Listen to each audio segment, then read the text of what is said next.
Hello everyone, நான் உங்கள் பாலா பேசுகிறேன். உங்களுக்கு ஏதாவது மெடிசனுடைய டீட்டெயில்ஸ் வேணும்னு நினச்சிங்கன்னா கீழே கமெண்டில் அந்த மெடிசனுடைய நேமை டைப் பண்ணுங்கள். நான் அதுக்குண்டான வீடியோ போடுறேன், நீங்கள் பாருங்கள். இந்த வீடியோவில் நம்ம என்ன தெரிஞ்சுக்க போகிறோம்னா மொமெட்டாசோன் ஃபியூரேட் அண்ட் சாலிசிக் ஆசிட் இந்த மருந்தினுடைய பயன்கள், பெனிஃபிட்ஸ் என்னென்ன, இந்த மருந்தை எப்போ எடுத்துக்கணும், எந்த அளவுக்கு எடுத்துக்கணும், யாரெல்லாம் எடுத்துக்கணும், இந்த மருந்தை எடுத்ததுக்கப்புறம் இது நம்ம உடம்புல போய் எப்படி வேலை செய்யுது, இந்த மருந்தை எடுக்கிறதுனால நம்மளுக்கு என்ன மாதிரியான பக்க விளைவுகள், சைடு எஃபெக்ட்ஸ் எல்லாம் ஏற்படுறதுக்கான வாய்ப்புகள் இருக்குது என்பதை பற்றி இந்த வீடியோவில் நம்ம முழுமையாக தெரிஞ்சுக்கிறோம். இது மட்டும் இல்லாமல் இந்த மருந்தை எடுத்துக்கிறதுக்கு முன்னாடி யாரெல்லாம் கவனமாக இருக்கணும் என்பதை பற்றி தான் இந்த வீடியோவில் நம்ம முழுமையாக தெரிஞ்சுக்கிறோம். வாங்க வீடியோக்குள்ளே போகலாம். அதுக்கு முன்னாடி இது வரைக்கும் நம்ம சேனலை நீங்கள் சப்ஸ்கிரைப் பண்ணலாம், இப்போ சப்ஸ்கிரைப் பண்ணிடுங்க. அப்படியே பக்கத்தில் இருக்க பெல் ஐக்கனையும் கிளிக் பண்ணிடுங்க. அப்போ தான் என்னுடைய அடுத்தடுத்த வீடியோக்கள் உங்களுக்கு நோட்டிஃபிகேஷனாக வந்து சேரும்.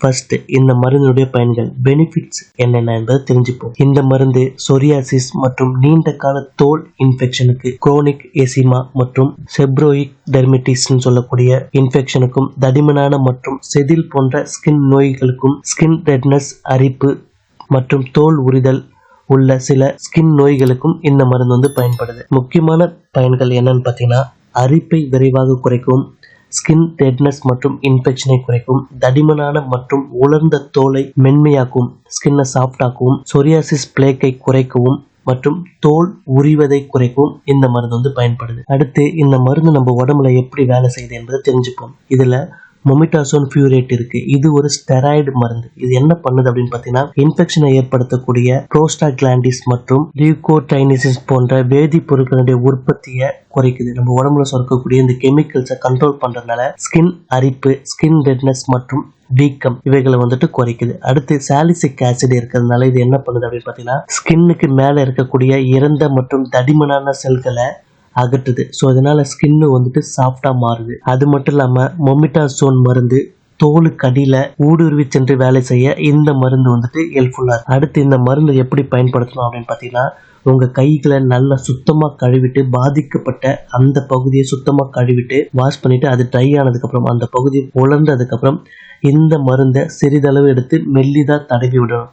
பாதிக்கப்பட்ட பகுதியில் ஒரு முறை அல்லது இரண்டு முறை இந்த மருந்தை பயன்படுத்தலாம். இந்த மருந்துல ஸ்டெராய்டு இருக்கிறதுனால உங்க டாக்டர் சொன்ன கால அளவு, அவர் சொன்ன டைமிங் வரைக்கும் இந்த மருந்தை பயன்படுத்துங்க. அடுத்து, இந்த மருந்தை பயன்படுத்தினால என்ன மாதிரியான பக்க விளைவுகள் ஏற்படும் அப்படின்னு பார்த்தீங்கன்னா, எரிச்சல், அரிப்பு, ஸ்கின் ரெட்னஸ், ஸ்கின்னு ட்ரை ஆகுறது, தோல் உலர்தல், பர்னிங் சென்சேஷன், இவையெல்லாம் இந்த மருந்துடைய பொதுவான பக்க விளைவுகள்.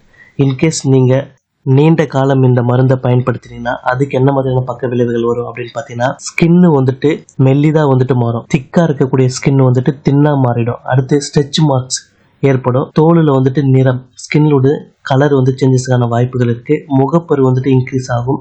அதே போல் அதிகமாக பயன்படுத்தினா உங்கள் உடம்புல ஸ்டெராய்டு அதிகமாக உறிஞ்சு அதுக்குண்டான பாதிப்புகளை ஏற்படுத்தும். ஸோ இதனால அதிக தோல் எரிச்சல், தோல் உரிதல் மற்றும் தோல் காய்ந்து போதல், ஸ்கின் டைனஸ் ஏற்படுறதுக்கான வாய்ப்புகள் இருக்குது. இது யாரெல்லாம் பயன்படுத்தக்கூடாது, எதற்கு பயன்படுத்தக்கூடாது அப்படின்னு பார்த்தீங்கன்னா, ரிங்வார்ம், ஜாக்கெட் போன்ற ஃபங்கல் இன்ஃபெக்ஷனுக்கு இந்த மருந்தை பயன்படுத்தக்கூடாது. வைரல் இன்ஃபெக்ஷனுக்கும் பாக்டீரியல் இன்ஃபெக்ஷனுக்கும், திறந்த காயங்கள், புண்ணுக்கு மேலே இந்த மருந்து பயன்படுத்தக்கூடாது. அதே போல் ப்ரெக்னெண்ட்டாக இருக்கிறவங்க, குழந்தைக்கு தாய்ப்பால் கொடுக்குறவங்க இந்த மருந்தை டாக்டர் கன்சல்ட் பண்ணாமல் எடுக்கக்கூடாது. அதே போல் முகம், அக்கல் மற்றும் பிறப்புறுப்பு பகுதியில் நீண்ட காலம் இந்த மருந்தை பயன்படுத்தக்கூடாது. இதே போல் உங்களுக்கு வேறு ஏதாவது மெடிசனுடைய டீட்டெயில்ஸ் வேணும்னு நினச்சிங்கன்னா கீழே கமெண்டில் அந்த மெடிசனுடைய நேமை டைப் பண்ணுங்கள். நான் அதுக்குண்டான வீடியோ போஸ்ட் பண்ணுறேன், நீங்கள் பாருங்கள். இந்த வீடியோ எல்லாருக்குமே ஷேர் பண்ணுங்கள். எல்லாருமே இந்த மருந்தினுடைய பயன்கள் என்னென்ன, சைடு எஃபெக்ட்ஸ் என்னென்ன, இது எப்படி வேலை செய்யுது என்பது தெரிஞ்சுக்கிட்டோம். நம்ம வேறு ஒரு வீடியோவில் சந்திப்போம். நன்றி, வணக்கம்.